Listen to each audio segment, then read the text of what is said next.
A fiery horse with the speed of light, a cloud of dust, and a hearty hi-yo silver. The Lone Ranger.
His faithful Indian companion Tonto, the daring and resourceful masked rider of the plains, led the fight for law and order in the early western United States.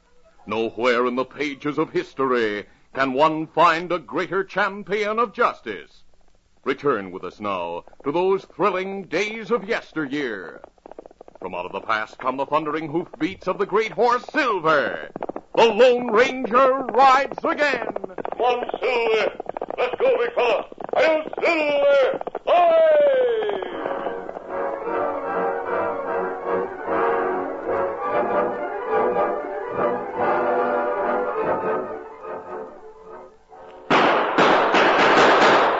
The Lone Ranger and Tonto, after pursuing outlaw Jack Boyer for days, overtook the killer and captured him after a stirring gun battle. Keep those hands high, Boyer. They're taking you back to Cedartown and turning you over to the marshal there. Now start walking.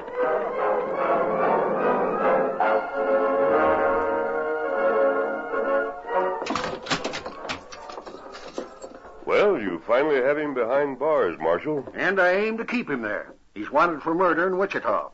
I'll send word to the sheriff there to come here and pick him up. I'll guard him every minute till then. Well, be sure you do, Marshal. He's a slippery customer.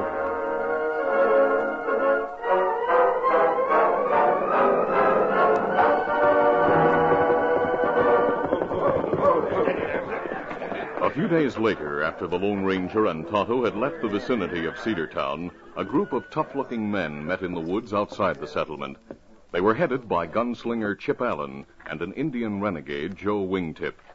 Allen was talking. Boys, we need Jack Boyer to take charge of this thing Joe has in mind. So we're going to get him out of that who's gal. It's the last thing we do. Yes, good. Joe's found out all we need to know. The sheriff and his posse from Wichita isn't due in Cedartown until 3 days from now. It is a good thing no railroads come here. Yeah, and only one stagecoach a week. Joe, are you sure there'll be only 2 guards on duty at the jail tonight? That is all they have, I checked. So you see, boys, it'll be a cinch. Here's the way to handle it. Joe and I'll go on ahead and see how things are.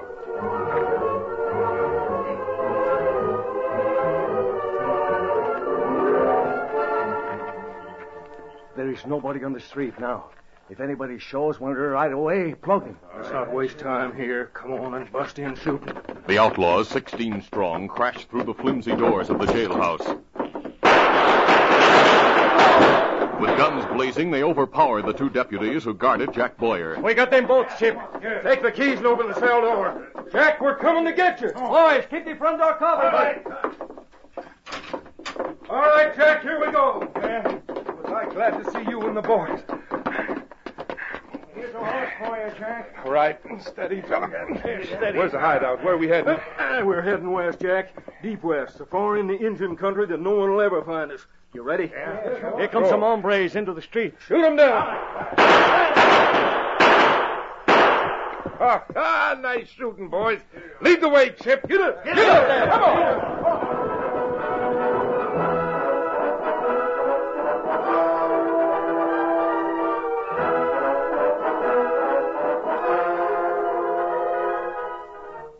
A week passed before the Lone Ranger and Tonto, many miles from Cedartown, learned that Boyer had escaped. The masked man said, Tonto, we're returning to Cedartown to try and help recapture Jack Boyer and his gang. But them escape week go. Time we get back, them be gone 2 week. We'll hope they're captured in the meanwhile. But if they're not, Tonto, we'll not rest until we catch up with them. On, Silver! Come up, Scout!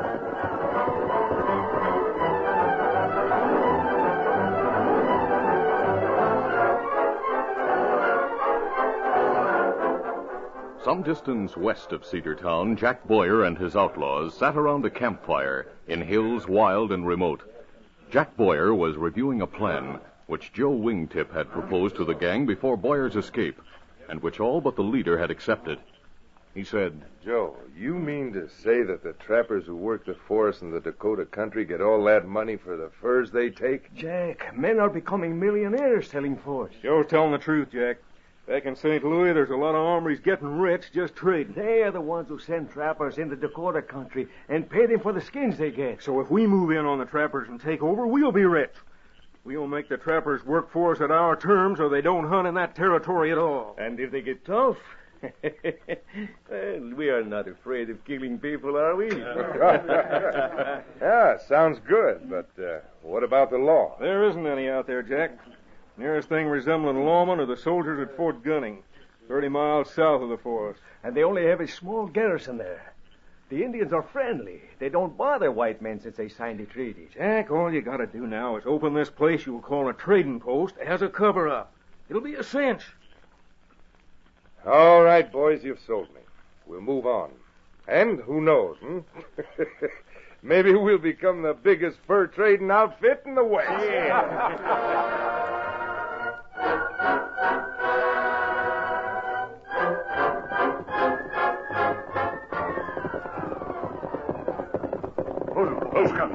The Lone Ranger and Tonto reached Cedartown 2 weeks after the outlaws had escaped. The marshal said, It's no use chasing them. We tried. They headed west, but their trail's as cold as a hound dog's nose.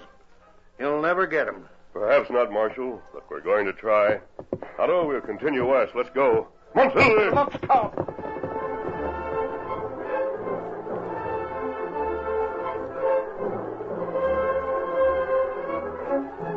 During the next few months, the once peaceful forests in the Dakota country became the background for violence and death. So you're not gonna hand over your skins, huh? Mister, I've been trapping this territory for 10 years. I'm doing what I want when I want.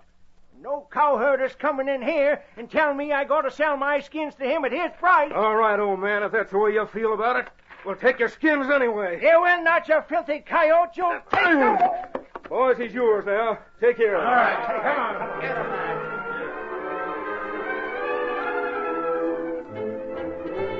Joe, that trapping bunch is trying to sneak their furs out before we get to them.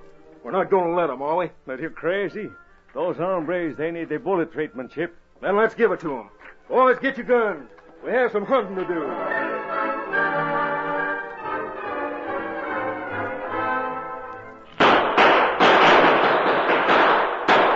That's enough. Hold it.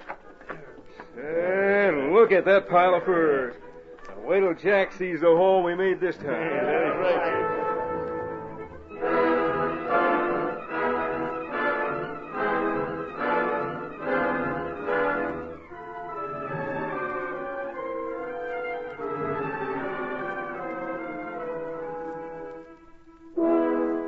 3 months passed. Jack Boyer, who now called himself Jack Benson, stood behind the counter of his so-called trading post. He was talking with Chip Allen. Chip, If I'd have known what a gold mine this fur trading is, I'd have quit bank robbing and rusting, come out here years ago. We've sure been raking in the money, Jack. Well, we haven't received much cash yet, Chip. Well, those furs we have stored in that other cabin are worth plenty. Yeah, and the longer we keep from selling them, the more those dealers back in the East are going to offer for them. It didn't take us long to scare some of these real trappers into the line, did it? They're smart. They know what happened to those other hombres who tried to fight us. Yeah, now they do business with us or we put them in their place. 6 feet under. Like we did to those men who tried to beat it east with their fur load. They shouldn't have tried that. Or tell us that we're going to blab to the government. Well, I asked for what they got, Jack. I understand Chief Wanamo and his Injuns found out about that. And they're acting up. That's what Joe says. He's going to Chief Wanamo's village right now. He's going to give that chief a story he'll believe. Because, Jack, if the Indians decide to be enemies of ours, it's going to be tough. Real tough.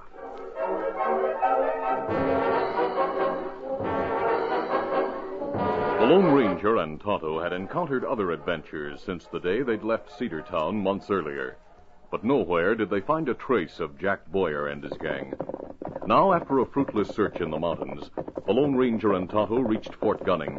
Easy, big fellow. Easy, fella. Tonto, we'll stop here. Our friend Colonel Powell's commanding officer at the fort. Oh, him be glad to see you. I'll remain outside the fort while you tell him our reason for being in this territory. Perhaps you'll have some information that may help us.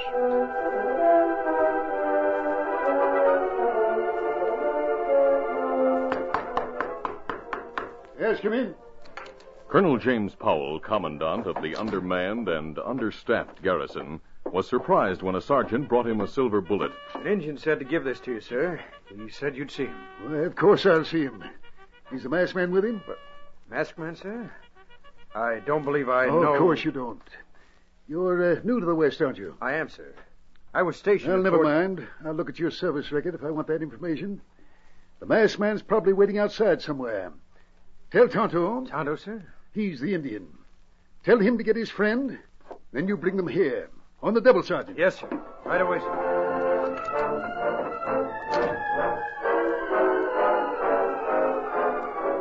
When the Lone Ranger and Tonto were ushered into Colonel Powell's office, the commandant greeted them warmly.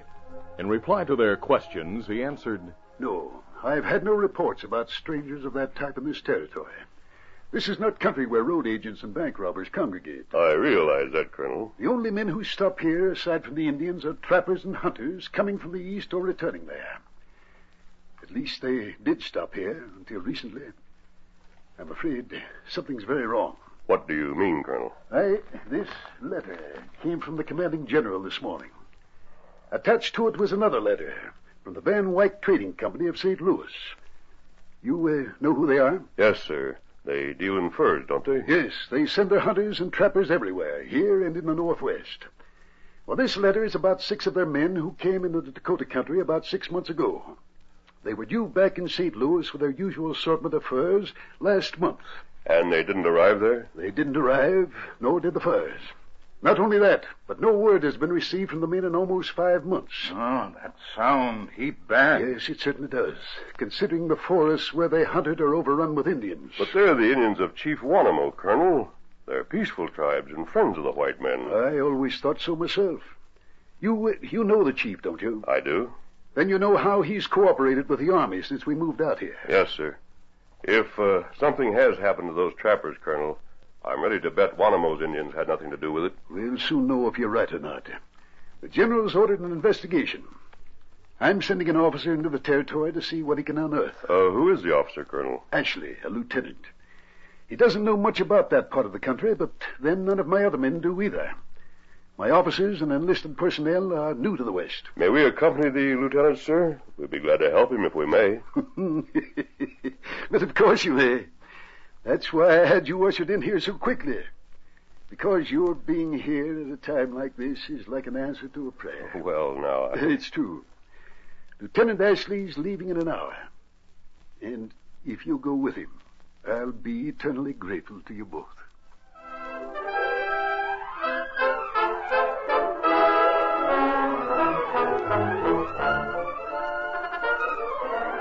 The The curtain falls on the first act of our Lone Ranger adventure. Before the next exciting scenes, please permit us to pause for just a few moments.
Now to continue. The Lone Ranger, Tonto, and Lieutenant Richard Ashley, after introductions, rode from Fort Gunning a short time later. Monsieur! Get out there, come on.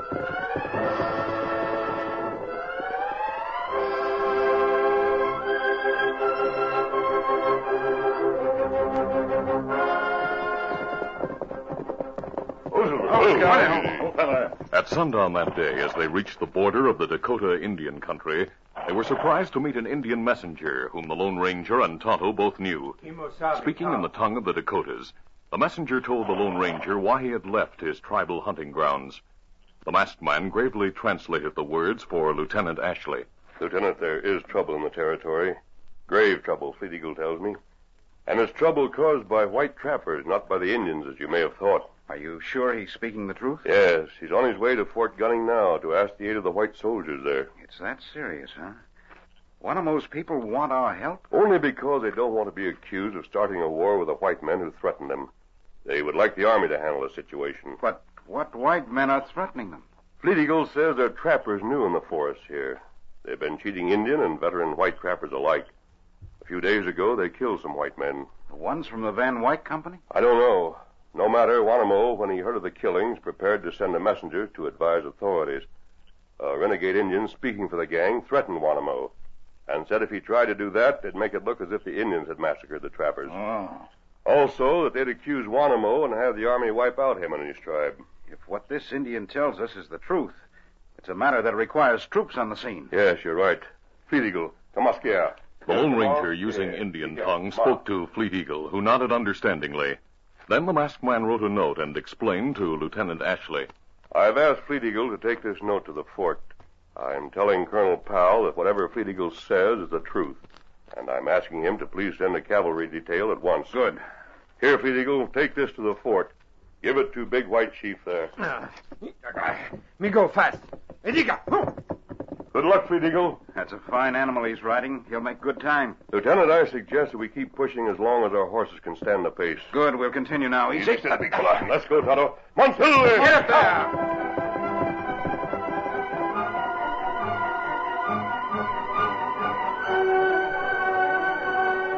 The men rode all night. The next morning, as their horses neared exhaustion, they reached Indian territory. As they came to a clearing deep in the forest, Jack Benson's trading post loomed a few hundred feet ahead.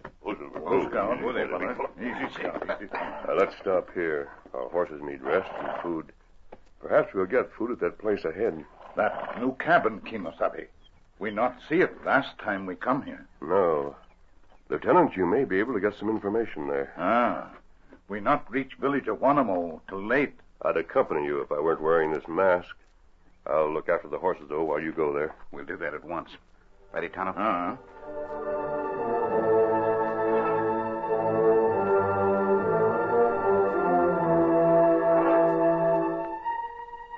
Inside the cabin that was called a trading post, Jack Boyer, alias Jack Benson, checked the heaping pile of furs scattered on the floor near the rear door of the structure. He was talking to Chip Allen and Joe Wingtip. We'll pack these skins first. These are the ones we got from that outfit you had to get rid of. You think we really have to make a run for it, Jack? Sure we do. After what Joe tells me, it's the only chance we have to get out of here alive. Joe, you shouldn't have threatened that Chief Wanamo the way you did. Why not? If he thought Jumping the snake. Jack, Joe, coming through the front door. A soldier and an Indian. Stay back here. Let me handle this. Well, Captain. Lieutenant Ashley from Fort Gunning. Oh, yes. What can I do for you, Lieutenant? You run this post? Yeah, sure. Benson's the name, Jack Benson. What? What'd you say? Me just make noise. Oh, you're dead, eh? Well, Lieutenant? I'm here on an investigation, Mr. Benson. Oh, alone? Yes, with my guide. I'm trying to get some information about some men who trap in this territory. 6 men associated with the Van Wyck Company of St. Louis. Oh, those crooks.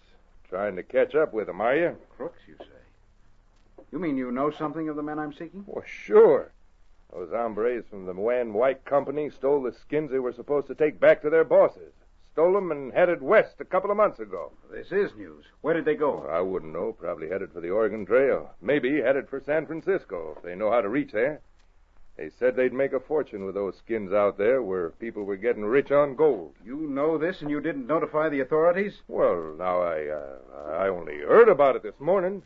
These fellas back here told me about it, didn't you, fellas? Well, perhaps I'd better ask them what... Tonto nudged the officer. We go now, Lieutenant. What? Why should I... Better go. Now.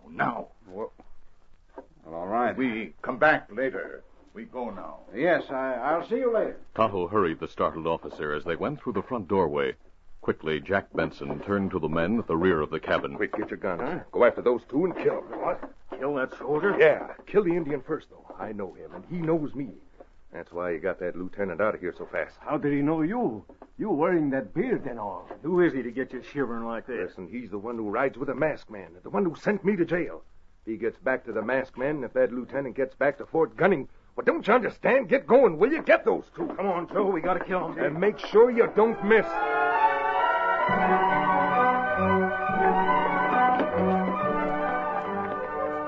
Chip, there they are, heading toward the clearing. Yeah. They're turning off the path. Push through these bushes. We'll get clear shots at them here without being targets ourselves. Chip, look. They're the horses, all right. They are alone. Hold up. There's a 3rd horse there. And a 3rd man over here. Chip, behind that tree. The masked hombre. Why, you...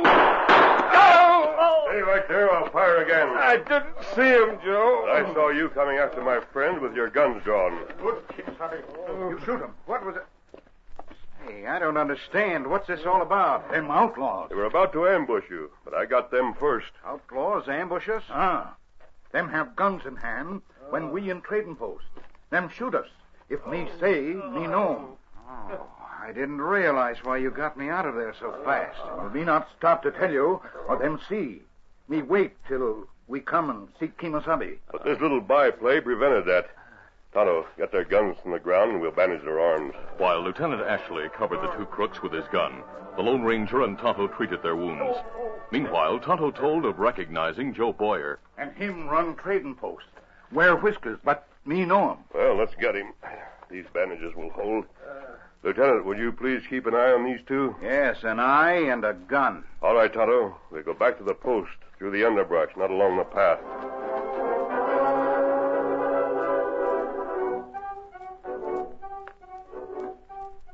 Jack Boyer, alias Benson, had heard the 2 shots echo from the clearing and had smiled with satisfaction.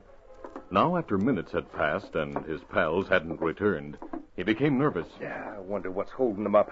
I better go see. He removed the gun from his pocket and headed for the doorway. Outside the door, the Lone Ranger and Tonto had taken places, one on each side of the opening. As Jack Boyer stepped outside, he saw the figure to his left. As he turned, the man on his right grabbed his arms.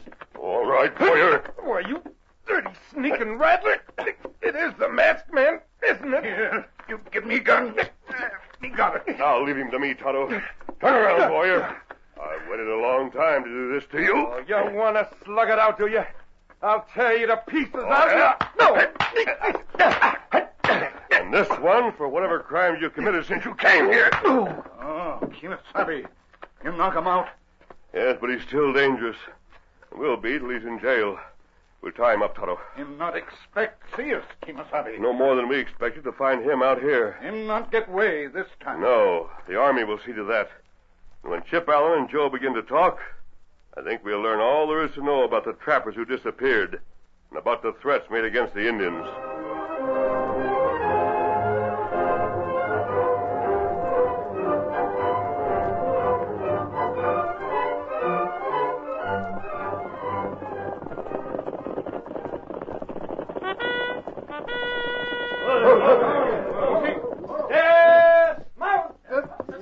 The next morning, cavalry from Fort Gunning, heeding the warning which Fleet Eagle had brought from the Lone Ranger, arrived at the trading post.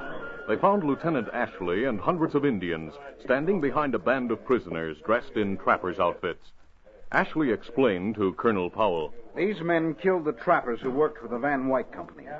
We found the furs and other stolen hides in a cabin behind the trading post. And those three over there are Boyer, Allen, and Wingtip? Yes, sir. Well, they're wanted by every law agency in the West. It seems the masked man knew that, and he got them, too. Where did the Indians come from? After Chip Allen talked, the masked man rode to Chief Wanamo and told what had happened. Wanamo and his braves went into the forest and rounded up all the members of Boyer's gang. None of them were real trappers. They were outlaws. Word is right. We'll make sure they pay for every crime committed here and in all the other places where they're wanted. And when they pay the penalty, the West will be a better place to live. Well, why are you laughing, Colonel? I was just thinking. Yesterday, I told the masked man he came like an answer to my prayers. I'm sure 100 lawmen will say the same thing when they learn what happened here. And just before they add their amens, they'll say, "And God bless the Lone Ranger."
This is a feature of the Lone Ranger Incorporated, created by George W. Trendle, produced by Trendle Campbell Muir Incorporated, directed by Charles D. Livingston, and edited by Fran Stryker.